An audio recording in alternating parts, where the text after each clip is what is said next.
Bem-vindo ao Decreto Sutil. Talvez você nunca tenha parado para perceber isso conscientemente. Mas existe um personagem em Stranger Things que não foi criado para ser forte, líder ou herói tradicional. Ele foi criado para sentir. Enquanto alguns personagens lutam contra monstros do lado de fora, o Wall Byers ele sempre esteve lutando contra algo muito mais profundo, aquilo que habita dentro dele. E se eu te dissesse que o Will não é apenas uma vítima do mundo invertido, mas um portal vivo entre realidades? E se eu te dissesse que o maior poder dele não é sobreviver, mas perceber o invisível antes de todos? Hoje, aqui no Decreto Sutil, você vai entender qual arquétipo governa a energia de Wall Byers. Por que ele carrega tanta dor emocional, como sua mente funciona dentro da psicologia profunda. A programação inconsciente por trás do personagem, a diferença entre o poder reativo e o poder consciente na trajetória dele e, principalmente, o que você pode absorver desse arquétipo para sua vida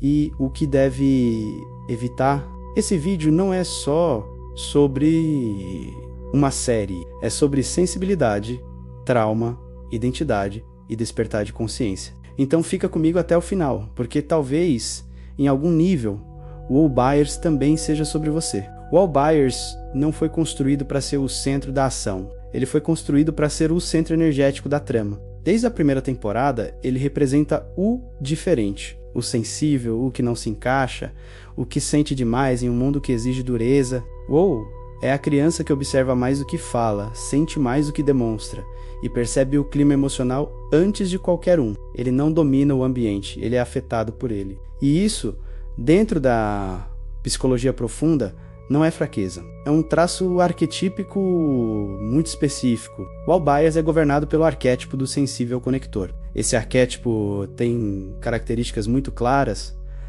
alta empatia, percepção sutil da realidade, conexão inconsciente com campos emocionais, dificuldade em criar barreiras psíquicas e um forte mundo interno ativo. Pessoas nesse arquétipo sentem o ambiente antes de entendê-lo, absorvem emoções alheias e funcionam como antenas energéticas. Por isso o Wall sente o mundo invertido mesmo quando ele não está ali. Percebe a presença do mal antes dos outros e carrega sintomas físicos de algo que é energético e emocional. Ele não é fraco, ele é aberto demais. O Wall vive muito mais no mundo interno do que no externo. A mente dele opera com a emoção antes da lógica, a imagem antes da palavra, a sensação antes da ação. Isso cria um conflito constante. O mundo exige força, mas ele funciona pela sensibilidade. Esse tipo de mente, quando não compreendida, se sente deslocada, vive em autoquestionamento e cria a sensação de que tem algo errado comigo. E aqui nasce o trauma central de Wall, a sensação de não pertencimento. Ele não sofre apenas pelo que viveu no mundo invertido. Ele sofre porque não encontra espelho emocional no mundo real. O trauma de Wall não é só físico, ele é psíquico e energético. O que aconteceu com ele abriu uma fenda entre o consciente e o inconsciente, entre o mundo visível e o invisível, entre o que é sentido e o que é dito. Por isso ele tem visões, calafrios, sente presenças e reage antes que algo aconteça. O trauma ativou nele uma percepção expandida, mas sem maturidade emocional para sustentar isso. E aqui entra um ponto crucial.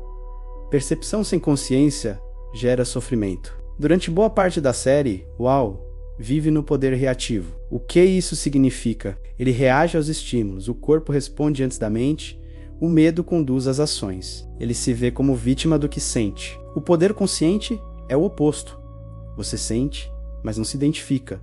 Você percebe, mas não se perde. Você escolhe como responder. A jornada de Wall é sair de algo acontece comigo para eu sei o que acontece em mim. Essa transição é lenta, dolorosa e profundamente humana. Observe como o Wall é sempre associado ao frio, à escuridão, às sensações físicas, ao silêncio. Isso cria no espectador uma associação inconsciente.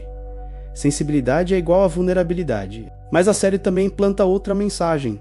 Quem sente mais percebe antes. A programação, ela é sutil. Ele não lidera pela força, não vence pela agressividade, ele sobrevive pela conexão. Isso reprograma o olhar do público para um novo tipo de poder. O mundo invertido não é só um lugar Ele é um estado vibracional.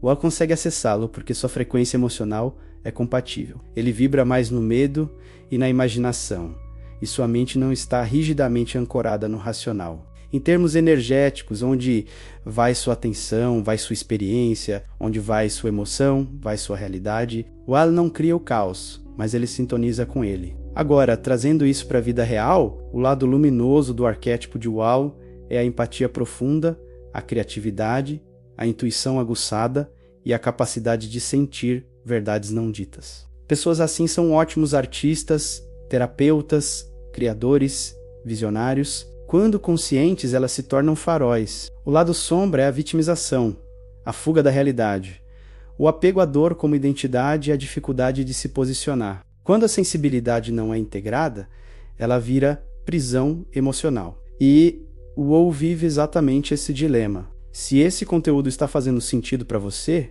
se você sente que essa análise vai além de uma simples série, aproveita esse momento e deixa sua curtida no vídeo. Isso ajuda muito o algoritmo a entender que esse conteúdo precisa chegar a mais pessoas que também sentem, pensam e enxergam o mundo de forma mais profunda. E comenta aqui embaixo.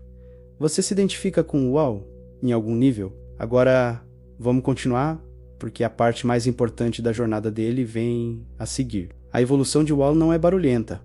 Ela é interna. E isso é proposital. Na primeira temporada, temos o despertar pelo trauma. Wall não escolhe atravessar o portal, ele é puxado. Aqui nasce o padrão de medo, confusão e impotência. Ele aprende a sobreviver se escondendo, o que molda sua psique. Para existir, preciso desaparecer. Na segunda temporada, o corpo se torna um canal. Wall volta, mas não volta inteiro. Seu corpo é um instrumento de recepção energética. Calafrios, visões, dores, tudo isso mostra que a mente não está separada do campo invisível. Aqui o trauma não acabou. Ele se instalou. O erro comum nesse estágio é tentar voltar ao normal. Mas quem acessa outras camadas da realidade nunca volta a ser o mesmo. A possessão de Wall pelo Mind Flayer é uma das metáforas mais inteligentes da série. Ela simboliza emoções reprimidas, dor não integrada e identidade sequestrada pelo trauma. Observe, quanto mais ele tenta suprimir o que sente, mais aquilo ganha força. Isso revela uma lei psíquica profunda. O que você resiste, persiste. O que você nega, domina. Ele não é dominado por um monstro. Ele é dominado por emoções que nunca foram plenamente acolhidas. Enquanto seus amigos crescem, se apaixonam, Wall fica parado. Não porque não quer avançar, mas porque o trauma congelou o tempo interno dele. Isso cria conflitos como a dificuldade de se reconhecer, medo de abandonar a infância e a sensação de estar atrasado. A identidade de Wall passa por um processo delicado. Ele precisa deixar de ser o menino que sofreu, para se tornar o jovem que integrou o que viveu. Aos poucos, Wall começa a nomear emoções, reconhecer sentimentos, sentir sem fugir e se expressar, ainda que com medo. Aqui acontece a virada. Ele sai do papel de vítima silenciosa e começa a acessar o poder consciente. O poder consciente não elimina a dor, ele retira o domínio dela. Ele começa a perceber: eu não sou o que me aconteceu, eu sou quem escolhe o que fazer com isso. A mensagem que o Wall carrega não é dita, é sentida. A série sussurra: sensibilidade não é defeito, emoção não é fraqueza, intuição é inteligência. O Wall representa todos que sentiram demais, foram chamados de fracos, se esconderam para sobreviver, aprenderam a calar para não incomodar. Ele mostra que o verdadeiro amadurecimento não é endurecer, é integrar. Energeticamente, o Wall vibra em frequências sutis. Quando ele vive no medo, sintoniza com o mundo invertido. Quando ele começa a se posicionar emocionalmente, o campo perde força sobre ele. Isso ensina algo essencial. Não é o mundo que muda primeiro, é a frequência interna. Mesmo sem perceber, o Wall faz 3 coisas fundamentais. Ele não foge mais do que sente. Ele encontra apoio emocional real e ele começa a se expressar.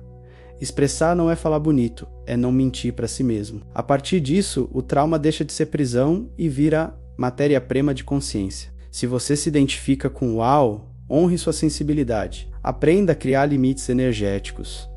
Não faça da dor sua identidade. Transforme percepção em consciência. Use sua intuição como guia, não como sentença. Sensibilidade integrada vira sabedoria. Sensibilidade reprimida vira sofrimento. Não romantize o trauma. O Ale evolui quando para de lutar contra quem é e começa a assumir sua própria frequência. Se esse vídeo te tocou em algum nível, curta e deixe seu comentário aqui embaixo. Isso faz com que o algoritmo entenda que esse conteúdo precisa chegar a mais pessoas que também estão em processo de despertar cura e consciência. Aqui no Decreto Sutil, a gente não fala só de personagens. A gente fala de arquétipos, energia e transformação real. Se inscreve no canal para continuar explorando o que está além da superfície. Porque às vezes o maior portal não está em outra dimensão. Está dentro de você. Nos vemos no próximo vídeo.